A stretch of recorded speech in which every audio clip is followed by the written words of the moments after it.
মেহেরপুর থেকে যুক্ত হচ্ছেন সহকর্মী মুজাহিদ আল মুন্না। মুন্না, পর্যাপ্ত মাঠ না থাকবার ব্যাপারে জেলা প্রশাসন আসলে কি বলছে এবং মাঠ বাড়ানোর ব্যাপারে বা সম্প্রসারণ করবার ব্যাপারে তাদের কোনো উদ্যোগ আছে কিনা বিস্তারিত বলবেন।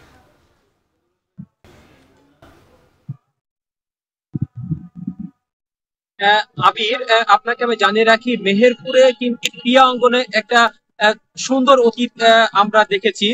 বিশেষ করে 90 দশকের পর থেকেই কিন্তু মেহেরপুরে অনেক ভালো ভালো ফুটবলার এবং ক্রিকেটার কিন্তু উঠে এসেছে। মেহেরপুর থেকে ইমরুল কায়েস, জাতীয় দলের ওপেনার, উনি কিন্তু মেহেরপুর থেকে উঠে ঢাকায় এবং জাতীয় দলের প্রতিনিধিত্ব করেছে।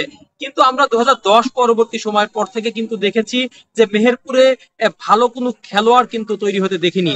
আমি যদি বলি যে 2010 থেকে 2015 সালের মধ্যে মেহেরপুরে অনূর্ধ্ব 14, 2000 সারা বাংলাদেশের মধ্যে একবার চ্যাম্পিয়ন এবং একবার রানার্স আপ হওয়ার গৌরব অর্জন করেছে মেহেরপুরের ক্রিকেটাররা।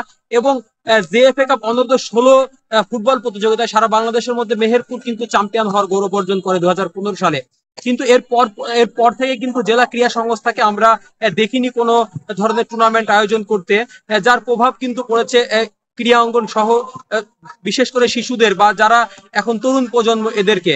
আমি যদি আপনার জানিয়ে রাখি, 2000 পর থেকেই মেহেরপুর কিন্তু আধুনিক হচ্ছে, শহরের পরিধি বাড়ছে, শহর বড় হচ্ছে, কিন্তু এরই মধ্যে কিন্তু খেলার মাঠগুলো হারিয়ে যাচ্ছে। আমি যদি আপনাকে বলি, আজ থেকে 20 বছর আগেও মেহেরপুর শহরে অন্তত 15টা খেলার মাঠ ছিল, যেটি এখন একেবারেই নাই।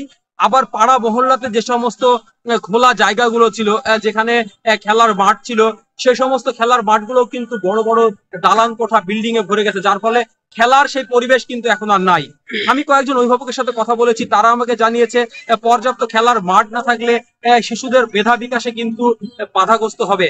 আমি এই মাঠ করার ব্যাপারে মেহেরপুর জেলা প্রশাসন বা মেহেরপুর পৌর প্রশাসন বা মেহেরপুর জেলা ক্রীড়া সংস্থাকে আমি বিগত 5 থেকে 10 বছরের মধ্যে কোনো উদ্যোগ আমরা কিন্তু গ্রহণ করতে দেখিনি।